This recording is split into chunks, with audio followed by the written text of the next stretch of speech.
I don't think there's any question today that there are secret governments. It's clear that there has been an organized effort to discredit every aspect of the UFO phenomenon. The UFO cover-up began with legitimate national security concerns. When you're dealing with the military, especially in matters of secrecy, the idea is to deceive. It's likely that we're going to find out for sure whether this Roswell event happened or not. How on earth would you keep a secret like that so long?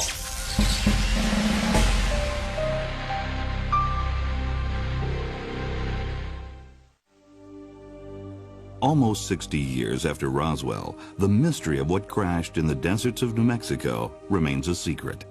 The government's official stance about the existence of UFOs has always been denial. Eyewitnesses have come and gone. Project Blue Book, the UFO study program of the U.S. Air Force, has gone out of business. But many questions remain. Researchers and private investigators continue to follow every lead in hopes that someday the truth will be revealed. Newly leaked classified government documents may be the first real evidence to shed light on this never-ending story. I decided that instead of looking at photographs, or instead of trying to sort out new witness testimony, that it'd be better to try a different approach, which was the approach of authenticating documents. Dating from the 1940s and 1950s, these documents refer to extraterrestrial contact and the secret operation established to investigate this phenomenon. This project was led by a group of men appointed by executive order. They operated under the code name Majestic 12, or simply MJ-12. If it is true that the United States government has pursued a very aggressive but deeply clandestine effort to collect and contain information about UFO phenomena, including crashes, military encounters, and whatnot, it is absolutely essential that there be documents about that effort. And when I look at the MJ-12 documents, I say to myself, these are the kinds of documents a person would expect to see. This kind of document has to exist. It is the unanimous opinion of the members that Operation Majestic 12 be a fully funded, operational, top-secret research and development intelligence gathering agency. It is also recommended that a panel of experts be appointed to chair and oversee the functions and operations of said agency. Its members should have appropriate security clearances. What impresses me most about these documents is all these checkable details. We got so many names to check out, so many dates, and so many places. We'll be at this for the next couple of years, but so far it looks impressive that these things are checking out to be true, real, and authentic. A major objection to all the documents is that we don't know who provided them. We have to consider, of course, that whoever did was violating the law and would be subject to enormous penalties for photographing classified documents and giving them to people who don't have any authorization to receive them. It began in 1988 when I began filing Freedom of Information Act requests to the government for any information on UFOs. And then in October 1992, I went to the post office and I pulled out a Time magazine that had a document inserted in it, and I just thought it was a prank. I was working my shift as a security officer at Pine Knot Landing. An old gentleman came to the gate and I said, "Well, I'm Thomas Cantwell." He told me he was in the Army's Counterintelligence Interplanetary Phenomenon Unit since 1942 and had been involved in the UFO program almost into the 1980s. And he just wanted to let me know that he was real, to tell me everything, get it off his chest, because he didn't think he had much longer to live. The IPU stands for the Interplanetary Phenomenon Unit, and this is rumored to have been a unit within the Army late 40s, early 50s.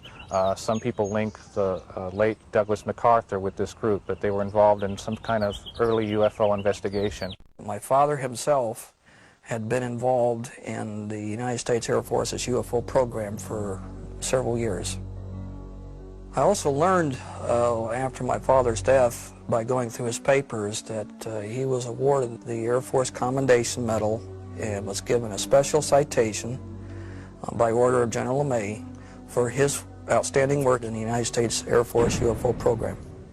It's very clear to me that UFOs are real. The data that we have in hand establishes that beyond a shadow of a doubt, to my mind. And that some of them certainly involve observations of alien spacecraft. This is a completely independent question from whether or not the MJ-12 documents are real themselves and are valid. I had no interest or beliefs in UFOs, and I never considered giving any thought to the phenomenon itself. But when your own father tells you they're real, that the Air Force considered them very threatening to the United States Air Force, then I began to have a different attitude. The documents that Tim Cooper had were really very extensive. There were 100 pages, 50,000 words. The things that they talk about, however, are stunning. A consensus reached by members of the panel that until positive proof that the Russians did not attempt a series of reconnaissance flights over our most secure installations, the sightings and recovered objects are interplanetary in nature. Buried in one of these MJ-12 documents is the White Hot Report. It is a reference to a discovery in 1941. This alludes to the possibility that a UFO crashed in the United States 6 years before the Roswell event. I originally read the first account, at least that I'm aware of, the only real account of the Cape Girardeau 1941 crash retrieval event in Leonard Stringfield's 1991 volume about crash saucers. And I didn't think a lot about it until one of these newer MJ-12 documents mentioned the crash in Missouri. And I decided I was going to find Charlotte Mann.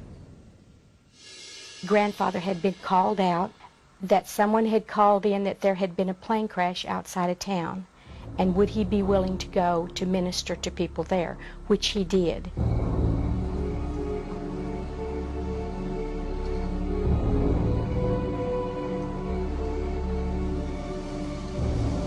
Upon arriving, it was a very different situation. It was not a conventional aircraft as we know it.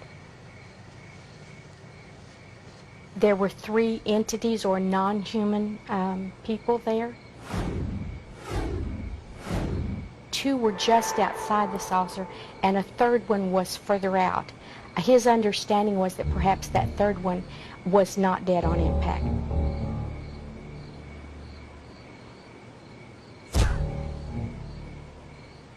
So Father did pray over them, give them last rites. Not long after they arrived, military just showed up. I surrounded the area. Grandfather didn't know what was said to the others, but he was told, this didn't happen, you didn't see this, this is national security, it is never to be talked about again.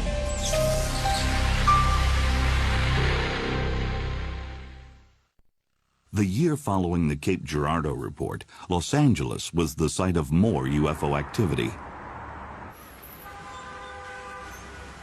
The LA air raid allegedly produced 2 more downed saucers, one just off the coast of California. The Army Air Corps also recovered a similar object in the San Bernardino Mountains, east of Los Angeles, which cannot be identified as conventional aircraft.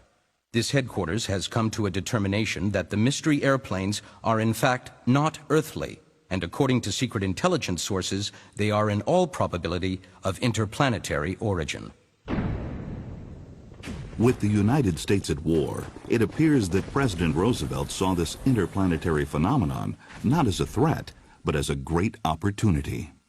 I have considered the disposition of the material in possession of the Army that may be of great significance toward the development of a superweapon of war. A new superweapon was developed to win the war.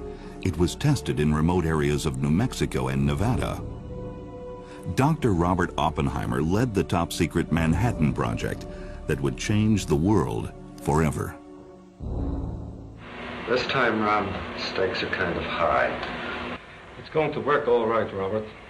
And I'm sure we'll never be sorry for it. Well, we'll know in 40 seconds.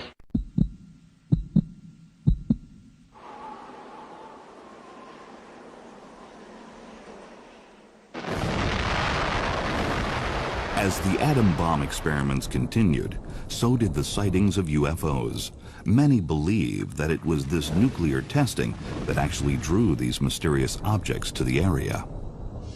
The government's first official UFO program study showed that UFOs were very interested in things atomic, things that generated plutonium.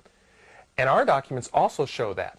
Specifically, there's one case where they talk about a crash site just a half a mile from the Trinity site, which is the first atomic test on the planet.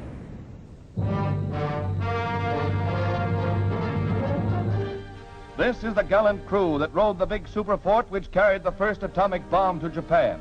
Piloted by Colonel Paul Tibbets, Jr. of Miami, carrying Navy Captain William Parsons of Chicago, who helped design the bomb as observer, and Major Thomas Farabee of Knoxville, North Carolina, who pulled the plug on Hiroshima, the B-29 dropped its load of atomic death, which exploded with a force equal to 20,000 tons of TNT. When the bomb was dropped on Japan in 1945, the war ended, but the UFO activity did not. In June of 1947, physicist Albert Einstein and nuclear scientist Robert Oppenheimer drafted a report offering their opinions on how to deal with extraterrestrial biological entities, if they did indeed exist. It is difficult to predict what the attitude of international law will be with regard to the occupation by celestial peoples of certain locations on our planet. But the only thing that can be foreseen is that there will be a profound change in traditional concepts. Headline edition, July 8, 1947. The Army Air Forces has announced that a flying disc has been found and is now in the possession of the Army. Army officers say the missile, found sometime last week, has been inspected at Roswell, New Mexico, and sent to Wright Field, Ohio, for further inspection. When news of a crashed saucer near Roswell, New Mexico hit the airwaves, the government was ready. The saucer quickly became a downed weather balloon, and a policy of evasion became the order of the day. It would last for decades. I think the U.S. Air Force explanation that mogul balloons, what crashed at Roswell, is just specious. First of all, the timing is wrong. The technologies are wrong. Certainly pieces of a mogul balloon or the sensor systems attached thereto would have been identifiable, and they aren't. I believe that these kinds of answers actually do a disservice both to the American people and to the Air Force itself. I am here to discuss the so-called flying saucers. The Air Force interest in this problem has been due to our feeling of an obligation to identify and analyze to the best of our ability anything in the air that may have the possibility of threat or menace to the United States. In pursuit of this obligation, since 1947, we have received and analyzed between 1,000 and 2,000 reports. We've been able to explain them as hoaxes, as erroneously identified friendly aircraft, as meteorological or electronic phenomena, or as light aberrations. With all due respect to the Air Force, I believe that some of them will prove to be of interplanetary origin. During a 3-year investigation, I found that many pilots have described objects of substance and high speed. One case, pilots reported their plane was buffeted by an object which passed them at 500 miles an hour. Obviously, this was a solid object, and I believe it was from outer space. I am certain that there have been several recoveries of alien craft and bodies in the United States. I'm using the word several advisedly. That it could be very conservative. Roswell was not the first incident. My feeling is that the Missouri incident in 1941, as related by the Reverend William Huffman to his granddaughter, did indeed occur. I believe there's a cover-up on the UFO subject because so many different things point to it. Clear, well-documented reports from credible witnesses, a lot of documentary information from the archives, a pattern of denial from the government that looks almost silly, a pattern of denial from scientists that is clearly informed not by facts, but by some kind, I would say an indirect kind of intimidation. The reason I feel the Air Force and the government in general is trying to destroy my father is so that they can destroy the Roswell event. That must mean that there really is something there that they have to hide, that this must be kept from the public at all costs. When you're dealing with the military, especially in matters of secrecy, the idea is to deceive. There is a manual, you well know, that MJ-12, which also states to discourage witnesses, to put out false statements, to protect the secrecy of this 1947 event. One of the first documents that I got was entitled Extraterrestrial Entities and Technology Recovery and Disposal. The content of the Special Operations Manual is really quite stunning. It explains why it's so important to keep it secret and how they go about the process, how they keep the public in the dark, what lies they tell them, what deceptive statements. Great care must be taken to preserve the security of any location where extraterrestrial technology might be retrievable for scientific study. The most desirable response would be that nothing unusual has occurred. It may become necessary to issue false statements to preserve the security of the site. We continue to study the Special Operations Manual and look at each aspect of it and try to determine the authenticity of it. Subtleties like the use of the term Central Intelligence instead of Central Intelligence Agency show a subtle amount of arrogance that is indicative of the Central Intelligence Agency in 1954. The 32-page Special Operations Manual also includes the Extraterrestrial Technology Classification Table. It details procedures for retrieval of crashed saucers, how to handle organic matter, and where to ship the bodies. The Blue Lab at Wright Field in Ohio was the secret destination for some of this material. A young woman named June Crane worked in a classified office at the base. Shortly before she died, she told her story. I started at Wright-Patterson in '42. I was 18 years old, and all of the people I worked with were older than me. So I'm probably the last survivor of my lab group and probably the last one still around to talk about it. I had a Q clearance. I worked with scientists and with engineers. I knew a man named Clarence Smith. He was a master sergeant. He came in one day before we started to work, very upset. Clarence told us that his plane brought back 2 bodies in crates from New Mexico. When I asked which plane had crashed, he said, it wasn't a plane, it was a flying saucer. Well, they knew of 3 crashes that I was aware of by 1952. Maybe there were more. In '52, there was a crash cover-up. Roswell was in '47. That balloon story was a damn lie then, and it's still a lie. When I interviewed June, I realized that I was getting a rare glimpse into another period of time that was right at the heart of the mystery of ufology. I began to understand the full extent of the cover-up, the difference between what was commonly known to engineers and scientists and what is probably still known to this day and what has been revealed to the public. An officer showed me a piece of metal. I think that it was Lieutenant Rose. He was one of those guys in the office who liked to talk to me. Lieutenant Rose asked me to break it up, tear it apart if I could. He handed me the scissors. I couldn't dent it or cut it. I asked him what it was and where it came from. He said that it was a piece of a spaceship.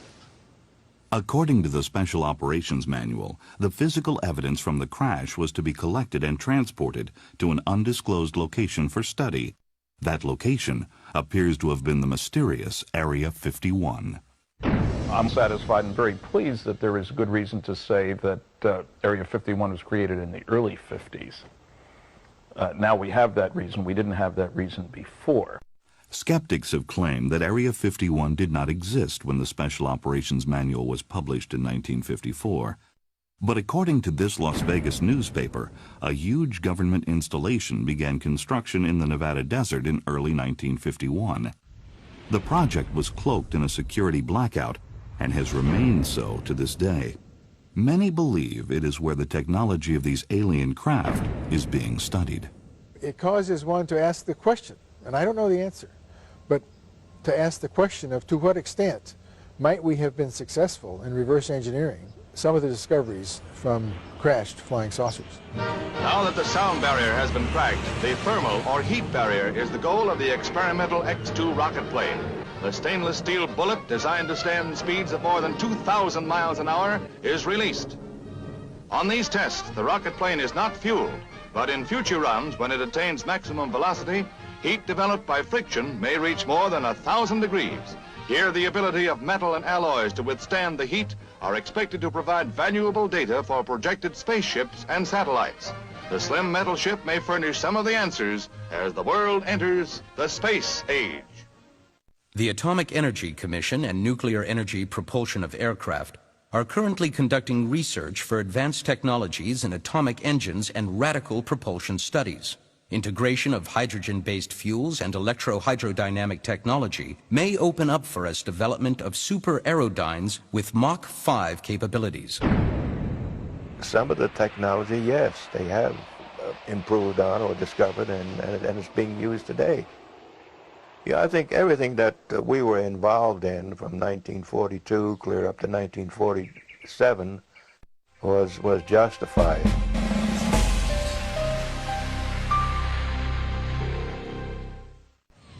Just weeks after the crashes at Roswell, President Harry Truman named James V. Forrestal as the first Secretary of Defense. On September 24, 1947, a top-secret research and development operation was established under his direction. It was called Majestic 12. It's my understanding that MJ-12 was basically a sort of oversight, administrative, policy-making group, very small, and that the people who were responsible to MJ-12 were very select people in various branches of the intelligence community, the military and military department. So it was very compartmented. It wasn't some huge operation. MJ-12 supervised several agencies involved in various aspects of the UFO phenomenon. But only the 12 Majestic members knew the whole story, and they reported only to the President on a need-to-know basis. One of the reasons that there are so few leaks is that 9 out of 10 people are loyal Americans when they sign a security oath, and they are rigorously defending what they've agreed to. Namely, they're not going to tell anybody. And so therefore, really only 1 out of 1,000 persons ever gets close to leaking the story. One of the most stunning documents that arrived in Tim Cooper's mailbox was the first annual report of the Majestic 12 operation. And this was a primary report and then 3 annexes comprising 17 pages. Many unusual commentaries were included. Everything from missing soldiers to airplanes that have been shot down while chasing UFOs. There's a section called Government Policy of Control and Denial. One of the most difficult aspects of controlling the perception in the public's mind of government attempts of denial and ignorance is actual control of the press. People ask, how on earth would you keep a secret like that so long? And the way they did it was to begin with the security procedures that we developed during the Manhattan Engineering Project for the first atomic bomb. Compartmentalization, to tell each group only a little bit of the story, so hardly anybody has the big picture. And then, of course, security tests, security oaths, fines, and ultimately threats. There's a section called Constitutional and Domestic Issues, and it states, in dealing with clear violations of civic law and guarantees as defined under the Constitution, it has been discussed among members of Majestic 12 that such protection of individual rights are outweighed by the nature of the threat. Clearly, they thought that ETs landing or being involved in the American citizenry was so important that they would control, capture, and manage every aspect of that interaction. It's a very interesting group of people. 6 civilian, 6 military, 2 Air Force, 2 Army, 2 Navy. And some of them were very well known, but some of them weren't very well known, but turned out to be perfectly appropriate. As President-elect Dwight Eisenhower was preparing to take office, he was briefed about the ongoing UFO investigations of this elite group. I believe the Eisenhower briefing document is genuine. The list of members, I thought that would indicate it was phony because Dr. Donald Menzel, a Harvard University professor of astronomy, was listed as a member. But he was a total skeptic. He wrote 3 anti-UFO books. You certainly don't need a security clearance to teach astronomy at Harvard. First of all, the objects are not unidentified. We know what they are. Second, in most cases, are not flying. And finally, in many cases, they are not even material objects. I discovered, to my total amazement, that he led a double life, that he worked with the National Security Agency, worked with the CIA, had a top secret ultra clearance, did classified work for 30 companies. None of this was known. By the time Eisenhower read this above top secret document, the founder of the Majestic 12, James Forrestal, was dead. In March of 1949, he was diagnosed with depression and ordered to the Bethesda Naval Hospital. He was isolated and feared for his life. On May 22nd, his body was found below his hospital window. His death was ruled a suicide, but this CIA memo tells a different story. The untimely death of Secretary Forrestal was deemed necessary and regrettable. If it should ever be possible to prove that the documents are true, then obviously they indicate a very, very different history than we thought. They indicate layers of government we don't know exist. They indicate procedures of government that seem anti-constitutional. They paint a picture of a world that is wildly different than the average person expects. And of course also a world in which there are aliens flying around and being captured and studied by government forces. It's a very odd picture indeed. I'm convinced, based upon the evidence that's building up, that something very strange has happened, that the number of sightings of all types are just out of all proportion to something that, if it's not real, there's something very, very strange going on. So it is the preponderance of evidence. It is the old-timers coming forward. It is the documents that Bob and Ryan Wood are putting together that, with powerful forensic research, make a very, very powerful case. It's hard to ignore. We have selected the techniques that question document examiners use, and we've hired some question document examiners. And those techniques are very powerful because they permit a judge in a courtroom to tell the difference between a genuine document and a fake document. The degrees of authenticity can be determined by comparison of the specialized stamps, file numbers, date formats, line spacing, and paragraphing with known authentic archival documents. File markings are often particularly telling. Some of the documents have misspelled words. Does this mean they're frauds? We don't think so. These originals are probably rough drafts, which would have typos and temporary spellings until the final draft was complete. One of the things that question document examiners do to authenticate documents is to look at the type. And so when you study the typography and become familiar with how the hot lead printing presses of that era worked, you find that once every so often there was a letter Z that was raised because it was not commonly used. We found a document from that era that shows a raised Z, and we have in our own document about every third Z is raised. This is just exactly the kind of thing that telegraphs authenticity. If you're talking about leaked documents, the provenance of leaked documents, we need to know where they've come from. We need to see the originals, and one has to admit that in 99% of cases we do not see the originals. We have several documents that are original pages. These permit testing that cannot be done with copies. For example, we can date a document by analyzing its ink. A small sample is punched out, leaving a pinhole in the paper. The ink is then dissolved, and by using liquid chromatography, the colors are compared with a standard library of inks. The imprint made by the individual typewriter keys can be used to compare with a library of typewriter fonts. The watermark on the paper can often be found and dated. Sometimes we can even see through the blacked out areas and decipher the hidden words.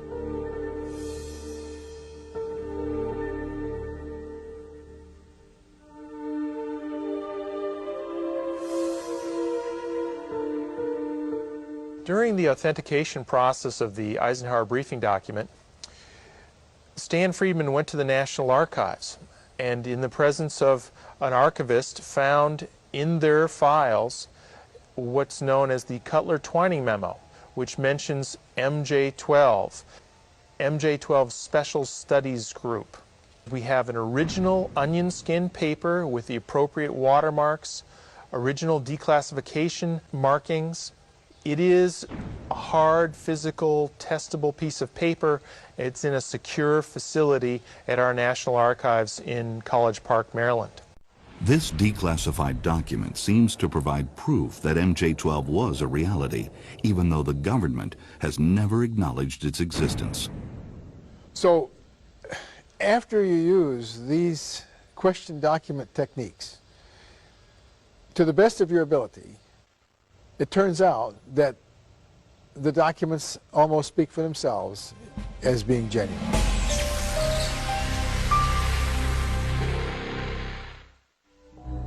If the majestic documents are real, they provide new insight into perhaps the most closely guarded secret in the history of the world, a secret that has been fiercely protected for a very long time. I think that government secrecy, classifying this information at what amounts to an above top secret level, was absolutely warranted in 1947, and maybe earlier, because I think all this business got started perhaps during the Second World War. It is the recommendation of the President's Special Panel, with concurrence from Majestic 12, that a policy of strict denial of the events surfacing from Roswell, New Mexico, and any other incident of such caliber be enforced. An interactive program of controlled releases to the media, in such fashion to discredit any civilian investigation, be instituted in accordance with the provisions of the 1947 National Security Act. Certainly in 1947, the government could not afford to tell the world. They could not afford to say, look, there are these alien spacecraft penetrating our airspace. We don't know where they're from, what they want, or how they operate, but we thought you'd like to know. That would have been totally irresponsible. But there's no question it was justified at the time until they had answers. I think it's quite possible that much secrecy is due to the fact that the authorities do not have all the answers.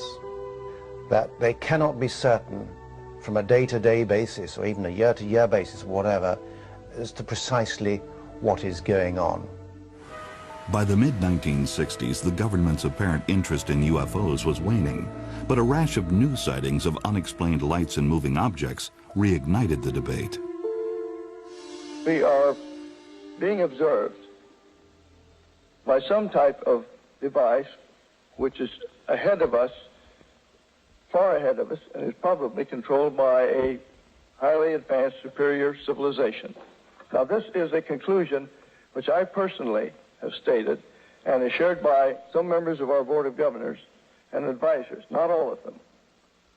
But it has reached to the point where many people in the Air Force have the same conclusion. In fact, the Air Force at one time had a top secret estimate that these things were interplanetary spaceships. Based on what is known of the technology and intelligence of the visitors, it is fairly certain that there will be other sightings and encounters of a spectacular nature. As to the purpose and modus operandi, we are not certain, but it is clear that if these visitors had conquest in mind, it would not be difficult for them, given their ability to penetrate our airspace at will. I think that now it's evolved into a more multi-layered problem, part of it dealing with high technology projects and keeping them secure. If they tell the public a few things, there would be a clamor for more information that might jeopardize the security of these programs.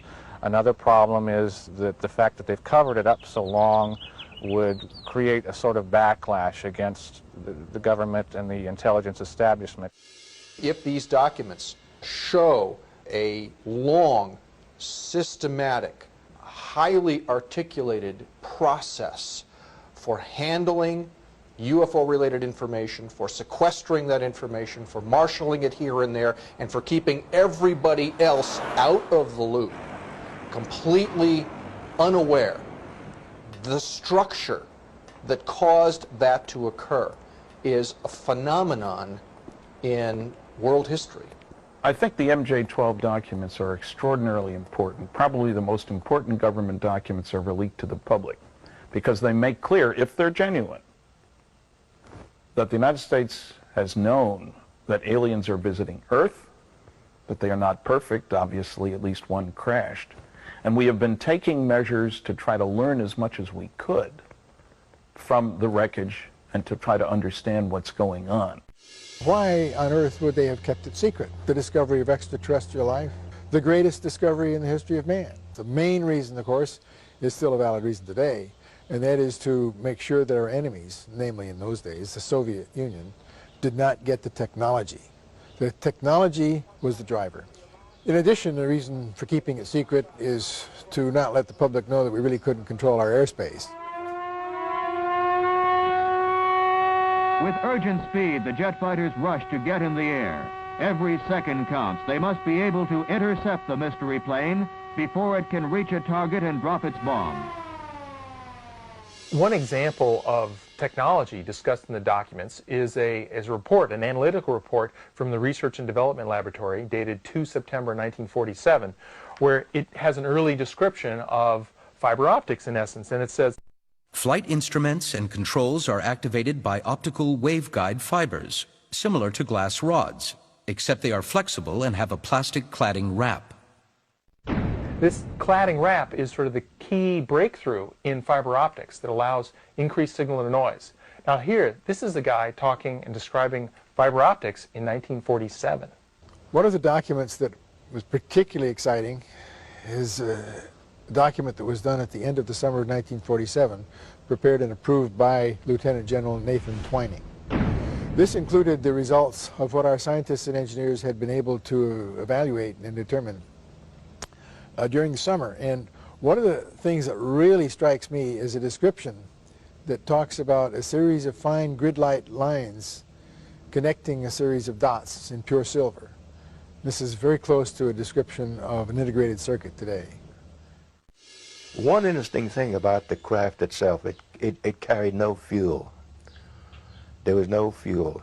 They assumed that it was propelled by a series of cells, Arctic-shaped cells underneath the craft itself, which indicates that evidently they were grasping energy from the atmosphere some way.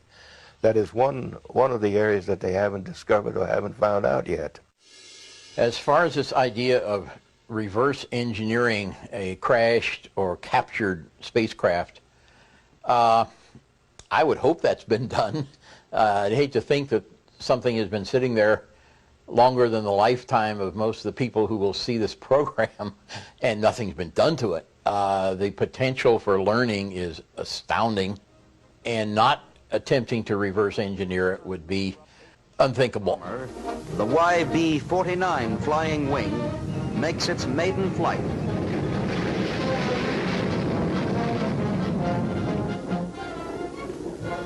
This is the shape of things to come. Well, what if in the last 5 years we've developed new techniques for monitoring vehicles in the sky? We've got stealth aircraft, maybe the other guy will have stealth aircraft. Should that be made public? And if we use those techniques to monitor flying saucers, should that be made public? Should the secrecy continue now? I've never been an advocate for putting everything on the table, especially technology. I have mixed feelings about what the government should do about covering up the truth about flying saucers. I would like the government to stand up, take away the ridicule that's been heaped on a lot of people. So a government announcement would bring forth a tremendous amount of data. Are these documents authentic, and is their narrative real? I believe that there are four possibilities. One, of course, is that they are frauds created as a hoax by a gifted amateur. The second possibility is that they are officially constructed disinformation, perhaps created decades ago for the purposes of Cold War misinformation for some kind of geopolitical purpose. The third possibility is that the narrative is a mixture of fact and fiction. And then the fourth possibility, of course, is that they are authentic, genuine, leaked documents that describe some remarkable events concealed from the history books.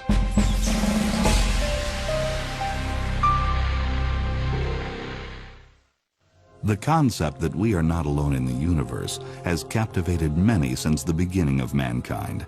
Throughout history, artists have included flying objects in their paintings, like this one from 17th century painter and protege of Rembrandt, Art de Gelder. Today, believers outnumber skeptics 3-2. People around the world continue to report UFO sightings, but proof of extraterrestrial contact remains elusive. If the MJ-12 documents are genuine, the story they tell is astounding. If and when this story is brought to light, what impact will it have on our destiny? Philosophically speaking, I have to say that we're moving rapidly into a different kind of world in which the possibility of life from elsewhere is increasingly non-alarming. Our space exploration is bringing us to the point where we're ready to explore the outer planets, and probably within a century go outside of our solar system altogether.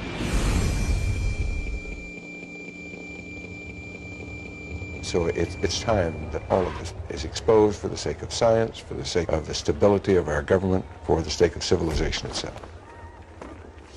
I've steeped myself in flying saucer information for more than 40 years. I worked on classified government-sponsored programs. It's clear that there has been an organized effort to discredit every aspect of the UFO phenomenon. These documents are no exceptions. If they're genuine, they're of extraordinary importance for all of mankind. If, in fact, we have recovered an extraterrestrial spacecraft sometime in the past 50 years, then, of course, we are in possession of definitive evidence that we are not alone. One of my heroes in life, Carl Sagan, was fond of saying, on the day that we do discover that we're not alone, our society may begin to evolve and transform in some incredible and wondrous new ways.